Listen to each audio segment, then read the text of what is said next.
Bonjour, bienvenue sur cette deuxième vidéo de la série Comment bien débuter sur Google Ads. Donc aujourd'hui, on va voir comment on peut créer son premier compte Google Ads rapidement et facilement sans même ajouter de moyens de paiement. Déjà pour tester et voir un petit peu comment prendre en main la plateforme. Donc je suis sur Google, donc j'utilise le navigateur Chrome. Je suis sur Google, non connecté et en navigation privée. Donc, première chose, ce qu'on va faire, c'est qu'on va taper Google Ads compte administrateur, hop, comme ceci, et on va arriver sur la page support de Google qui nous envoie directement, hop, ici, sur la page d'accueil de la création, en fait, d'un compte administrateur. Donc, si on clique ici, Google nous demande si on a déjà un compte Google Ads. Donc, si c'est le cas, vous pouvez rentrer vos informations et vous connecter. Si c'est pas le cas, et c'est notre cas aujourd'hui, on va en profiter pour créer un nouveau compte. Donc pour moi, hein, ça c'est un détail. Donc ce compte va s'appeler test test. Donc tac, on remet donc notre adresse mail qu'on souhaite créer. Voilà. Donc ensuite, on met les informations qui sont obligatoires. On continue. On accepte sans lire bien sûr les conditions d'utilisation. Dans tous les cas, si on ne les accepte pas, on ne peut pas utiliser Google Ads. Donc voilà, tout simplement, là on vient de créer un compte administrateur. Donc, afficher le nom du compte, donc on peut mettre MCC, Comet Acquisition Test. Hop, c'est un compte qui va nous permettre de gérer nos propres comptes. On est en France, donc pays de facturation la France, fuseau horaire France et devise en euros. On fait envoyer et là on a déjà, c'est bon, on a notre compte de créer. On n'a pas besoin d'aller plus loin, c'est aussi simple que ça. Et donc là, si on arrive ici, on arrive donc au niveau du MCC. Le MCC, rapidement, c'est en gros un accès administrateur qui va vous permettre de gérer plusieurs comptes. C'est vraiment, ça regroupe un petit peu les performances de plusieurs comptes et ça vous permet en fait de regrouper différents comptes ensemble. Ça peut être intéressant, ça peut être utile dans le cadre où vous avez typiquement une franchise avec une tête de réseau. La tête de réseau peut avoir accès à un MCC qui va permettre d'avoir un regard un petit peu sur l'ensemble des performances de l'ensemble des campagnes des franchisés ou du réseau. Un autre cas, vous êtes une marque de prêt-à-porter, vous vendez dans le monde entier, vous avez un compte en France, un compte au Royaume-Uni, un compte aux États-Unis, etc., etc. Ça permet vraiment de regrouper les informations et de gérer les accès de façon un petit peu plus simple. Donc, si vous vous rendez en fait sur la partie compte, vous avez la possibilité de créer en fait ici un nouveau compte. Création d'un compte, donc on peut mettre compte 1 test. Nous voulons un compte Google Ads. Hop, devise, utilisateur. Donc ça, c'est même pas obligatoire pour l'instant. On va laisser vide. C'est simplement inviter du coup une tierce personne à accéder à notre campagne. Et voilà. Là, vous arrivez en fait sur la partie où vous avez les paramètres de facturation. Pardon, en cliquant sur oui naturellement. Et voilà, votre compte est créé. Et donc là, vous directement arrivez sur la plateforme de Google Ads et pouvoir un petit peu euh, tester les différentes possibilités et prendre un petit peu la main sur la plateforme. Donc, maintenant qu'on a créé notre premier compte, on va pouvoir créer notre première campagne sur Google Ads. Donc l'idée ici, ça va être de créer une campagne de notoriété pour un site qui vend des casques audio. C'est un exemple complètement arbitraire, mais c'est pour illustrer un petit peu notre propos. Sur la plateforme Google Ads, vous avez ici la possibilité de créer une nouvelle campagne. Donc c'est ce qu'on va faire. L'objectif de notre site, c'est de vendre des produits. Donc on va choisir l'objectif de vente et on va faire une campagne sur le réseau de recherche. On aura l'occasion par la suite de faire des campagnes display, shopping, vidéo, etc. et découvrir un petit peu les fonctionnalités que Google Ads nous propose. Concernant l'objectif, ici on n'a pas spécialement d'intérêt à le rajouter parce que c'est simplement à titre indicatif et ça ne va pas spécialement influer sur la qualité de notre campagne. Donc on fait continuer, donc on va pouvoir créer notre première campagne. Donc Au niveau de la nomenclature, on doit faire quelque chose d'assez simple. L'idée ici, c'est d'avoir un nom de campagne qui puisse être exporté facilement sur Excel. Donc, à proscrire les espaces et les accents. Comme ça, si jamais on exporte notre campagne sur Excel, le nom de la colonne sera campagne-notoriété-musique. Ensuite, au niveau des réseaux, on va décocher la partie display parce on préférera en fait pour l'optimisation segmenter en fait d'une part les campagnes search et d'autre part les campagnes display. Au niveau du début et de la date de fin, on est sur une campagne notoriété, donc plutôt fil rouge, donc pas besoin de mettre de date de fin. C'est pas une campagne qui va supporter un événement ponctuel ou alors une offre ponctuelle. Au niveau des options URL, c'est à cet endroit qu'on va pouvoir ajouter des modèles de suivi personnalisés. On ne va pas s'en occuper aujourd'hui dans le sens où Google Ads est assez bien fait, nous permet d'avoir ce qu'on appelle un marquage automatique, c'est-à-dire pouvoir retrouver facilement les clics, les sessions et les actions générées par les utilisateurs provenant de Google Ads. Au niveau des paramètres dynamiques, on va laisser ça par défaut, dans le sens où aujourd'hui on ne va pas faire de campagne ou de groupe d'annonces dynamiques, donc pas besoin de s'y intéresser aujourd'hui. Concernant le ciblage et les audiences, on va partir sur quelque chose d'assez simple, on va cibler simplement le marché français et la langue française. À la limite, vous pouvez rajouter l'anglais pour être sûr de toucher le maximum de personnes, mais au-delà de ça, il n'y a pas besoin de rajouter plus de langues que ça. Simplement, au niveau du ciblage, on va garder les options de base, les options recommandées, c'est-à-dire cibler les personnes qui sont dans la zone qui nous intéresse ou alors qui sont intéressées par celle-ci. Ça permet d'être simplement plus précis dans son ciblage. Au niveau des audiences, on ne va pas en rajouter tout de suite pour deux raisons. D'une part, on n'a pas de lien avec Analytics, donc on n'a pas la possibilité de faire du retargeting, donc du RLSA sur le réseau de recherche. Et on ne va pas pousser le message, on va vraiment se positionner en réception de requêtes. Les audiences, encore une fois, c'est plus intéressant sur les campagnes vidéo ou display. Au niveau du budget, on va mettre un budget à titre indicatif, donc 10 € par jour. Au niveau de la stratégie d'enchère, on aura une vidéo dédiée aux différents types de stratégies d'enchère, mais aujourd'hui, ce qu'on va faire, c'est non pas laisser sur clic, parce que c'est pas ce qui nous intéresse le plus. L'idée, c'est vraiment d'avoir une conversion, donc une action sur le site, et pas juste un clic sur l'annonce. Donc, on va sélectionner la possibilité de changer les stratégies d'enchère, et on va sélectionner enchère au CPC manuel. Idéalement, on priorise maximiser les conversions, mais encore une fois, on n'a pas de lien avec Analytics.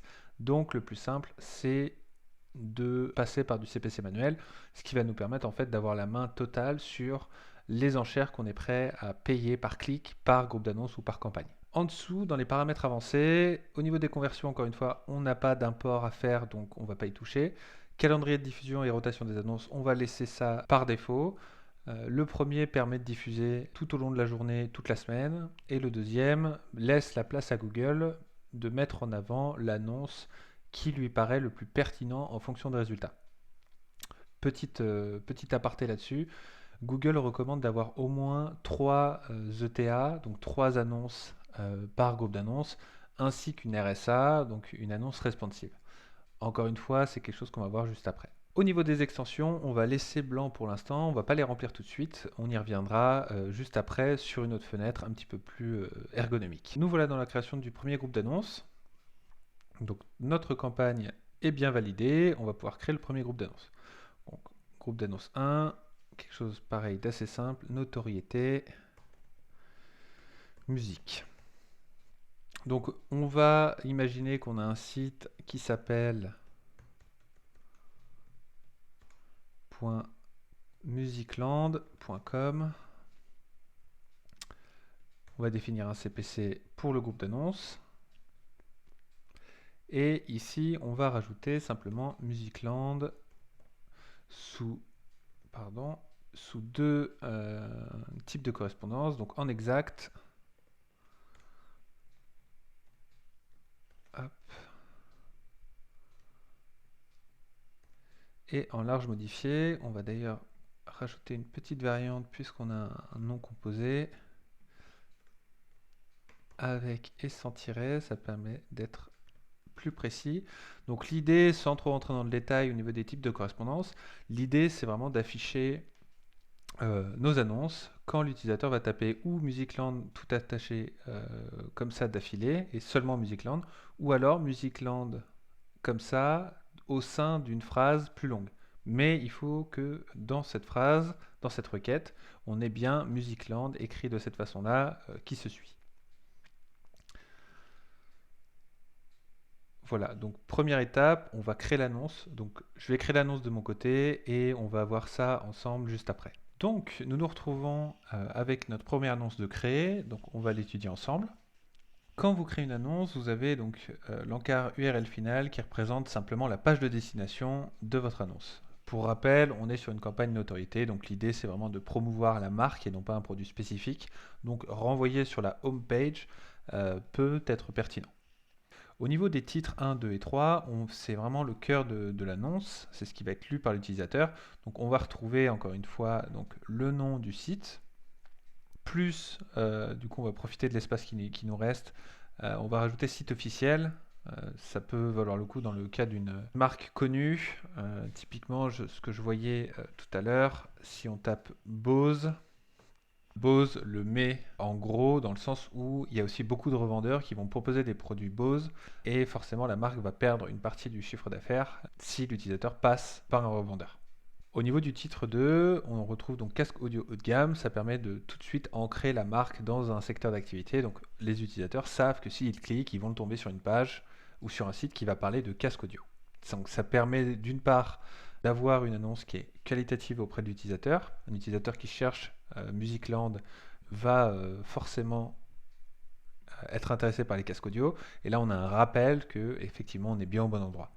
De la même façon, quelqu'un qui cherche du matériel audio, mais pas forcément des casques, ne va forcément pas cliquer sur l'annonce. Donc, ça va nous permettre d'afficher la marque sans pour autant payer. C'est un des intérêts d'avoir des annonces qualitatives et descriptives. Et en titre 3, on rajoute souvent l'URL du site dans le sens où régulièrement le titre 3 ne va pas apparaître sur les devices dans le sens où le titre serait trop long en fait pour apparaître sur un écran de mobile principalement. Au niveau du chemin affiché, on peut rajouter un petit peu ce qu'on veut. Par exemple, la Musicland. En fait, ce lien-là est purement visuel. Il n'y a pas d'impact sur la page de destination. Ça permet simplement d'avoir un rappel un petit peu de là où on va tomber. Donc là, encore une fois, pour la partie notoriété, c'est pas le plus intéressant.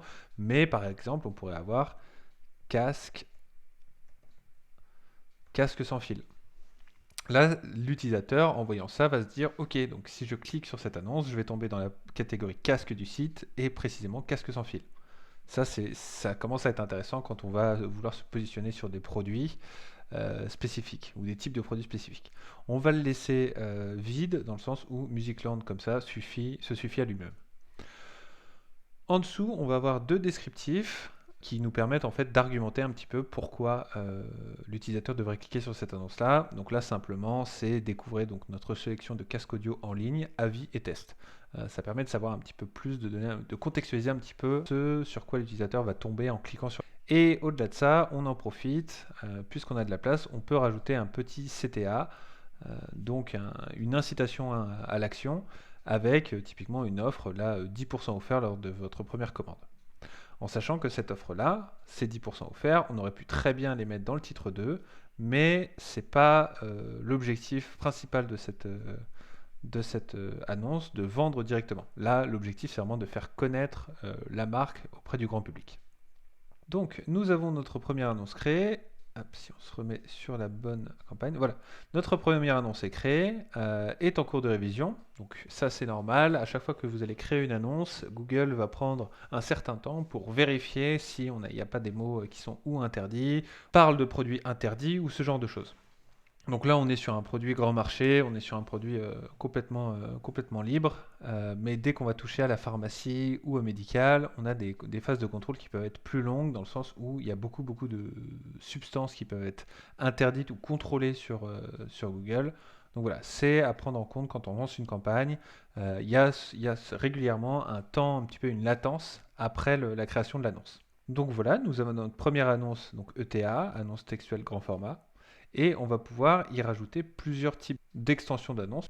Donc on va commencer par le plus simple qui sont les liens annexes. Donc les liens annexes, simplement, ce sont des liens qu'on appelle profonds qui permettent d'aller directement dans le site sur des pages spécifiques. Donc nous pouvons imaginer que sur le site, nous avons une partie dédiée aux avis et tests. Il n'y a pas besoin d'avoir énormément de descriptifs. Souvent, le titre parle pour lui-même. Ensuite, avis et tests.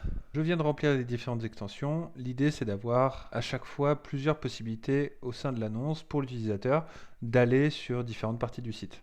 Donc là, c'est purement arbitraire et ça demanderait à être optimisé, mais c'est vraiment pour vous donner un petit peu la mécanique des liens annexes. Donc voilà nos liens annexes créés. Ensuite, ce qui peut être intéressant, c'est d'avoir des textes d'accroche.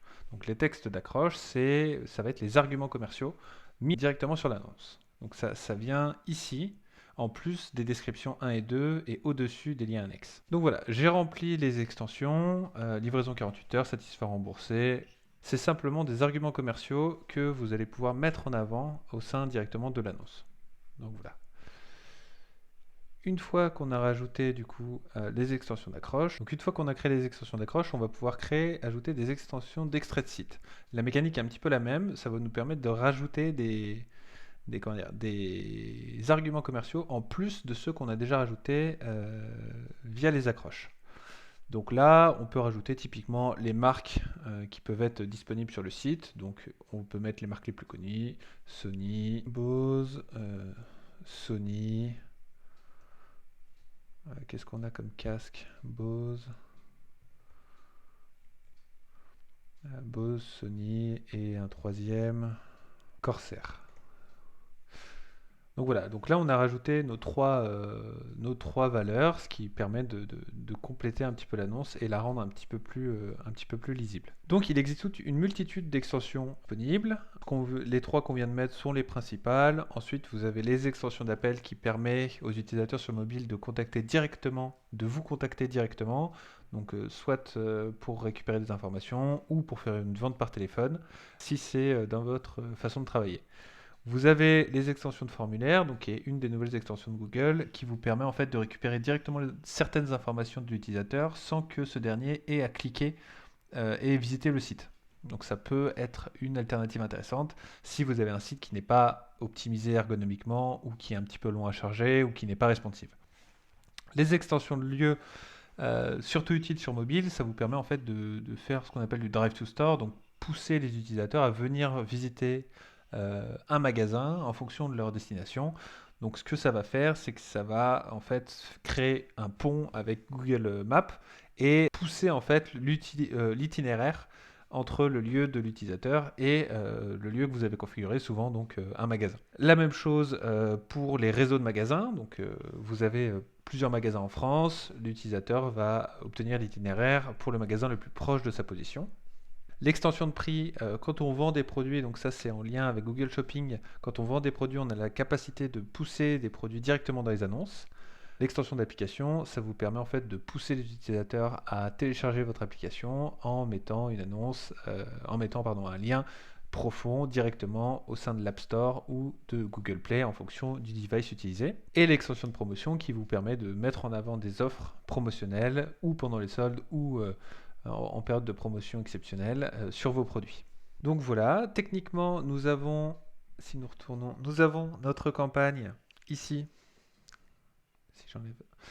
Nous avons notre campagne ici qui a été créée avec son budget, son groupe d'annonces et ses mots-clés. Donc aujourd'hui, si cette campagne devait être activée, les utilisateurs tapant ce mot-clé, donc Musicland, le nom de la marque, verraient notre annonce apparaître. Donc c'est tout pour cette deuxième vidéo. On est pour l'instant encore dans quelque chose d'assez basique. On va commencer à rentrer dans les détails de paramétrage et d'optimisation, mais il me semble important de refaire un tour générique et assez large de la plateforme avant d'entrer dans le vif du sujet. Encore une fois, merci d'avoir regardé la vidéo. N'hésitez pas à me faire des retours ou à me poser vos questions en commentaire ou directement par mail que vous trouverez dans la description de la vidéo. Je travaille à améliorer la qualité des vidéos et je suis preneur de tout retour. Donc à bientôt.